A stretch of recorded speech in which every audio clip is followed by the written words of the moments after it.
Ok, c'est Raph pour vous servir. On va parler dans cette vidéo du départ de Thierry Henry de l'AS Monaco et savoir s'il est fait pour être entraîneur. Et oui, c'est pas une blague. Thierry Henry s'est bien fait licencier de l'AS Monaco et va sûrement être remplacé par Leonardo Jardim. On n'a pas toutes les informations du pourquoi, du comment. En tout cas, moi, actuellement, je les ai pas. Pour parler de la manière dont ça s'est fait, je trouve ça un peu bizarre. Parce qu'il y a quelques jours, on apprend que Leonardo Jardim allait entraîner un club français. Et moi, à aucun moment, je me suis dit que ça pouvait être à Monaco. Donc ça prouve que cette décision a été faite il y a quelques jours. Tout ce que j'espère, c'est que Thierry Henry ne l'a pas su à la dernière minute. Parce qu'il faut savoir quand même que jeudi, il a fait la conférence de presse, l'entraînement, comme d'habitude. Et après, 2 heures après la conférence de presse, on a appris qu'il était viré. Franchement, j'espère qu'il le savait, parce que s'il ne le savait pas, c'est grave. Parce que lors de cette conférence de presse, il n'a rien laissé paraître. Alors, est-ce que c'est un bon ou un mauvais choix de la part des dirigeants monégasques? On va le savoir tout de suite. On va pas se mentir, quand il y a un changement d'entraîneur, normalement, il y a un choc psychologique, tu vois. Il y a un truc qui se passe.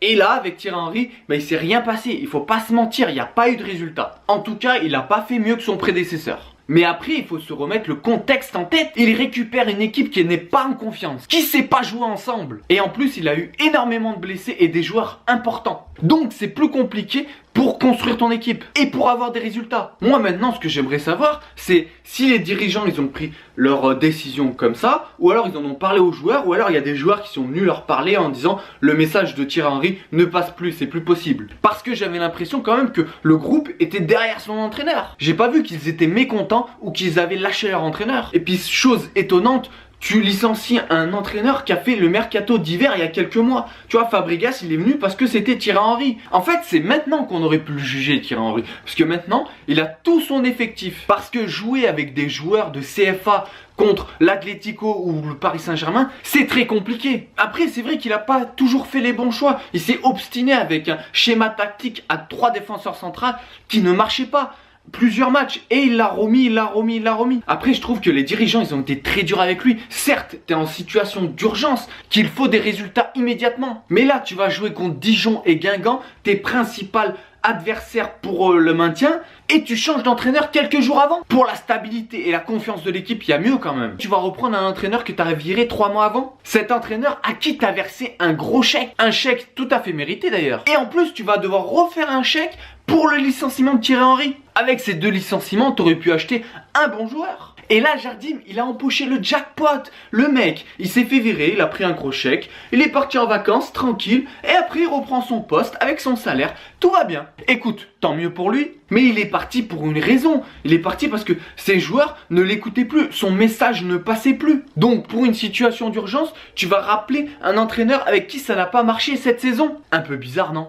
Après, c'est pas pour ça qu'il va faire du mauvais travail. C'est un bon entraîneur, il peut sauver Monaco, ok. Mais surtout, c'est un entraîneur qui travaille avec son staff. Et là, il y a déjà un staff qui est mis en place. Je sais pas comment ils vont faire. Tu vas encore devoir payer des licenciements de départ. Et allez, c'est parti. C'est un peu du gâchis, quoi. Et puis, t'as un adjoint, Franck Passy, il va servir à quoi maintenant? Tu viens de le recruter il y a quelques semaines. Et puis, comme je t'ai dit, il y a des joueurs qui sont venus pour Thierry Henry. Donc, ils vont se dire, bah, Thierry Henry, il part. À la fin de la saison, je me barre, c'est bon. Moi, je suis venu pour l'entraîneur, je suis pas venu pour Jardim. Après, en tant que fidèle supporter de Monaco, cette situation, elle m'inquiète.